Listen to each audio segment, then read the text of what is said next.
Olá, brasileiro ou brasileira que tem como objetivo dominar o espanhol, lembre sempre o seguinte.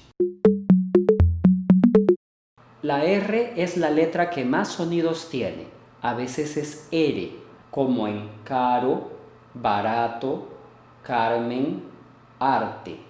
Otras veces es R, por ejemplo, cuando está al inicio de la palabra. Rápido, remo, roto.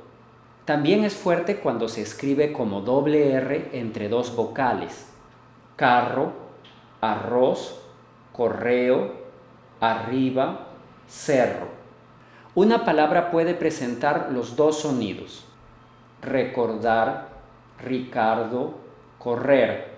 Cuidado de no pronunciarla como J. La J vibra en la garganta y la R con la lengua en el paladar superior. Una cosa es ja, otra cosa ra. Presta atención y practica. Jarrón, rajadura, reloj.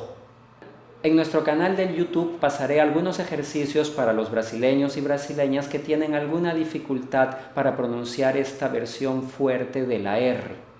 Se você quer se aprofundar no estudo do espanhol, acompanhe o nosso canal do YouTube, siga a gente nas redes, é só procurar Espanhol aqui.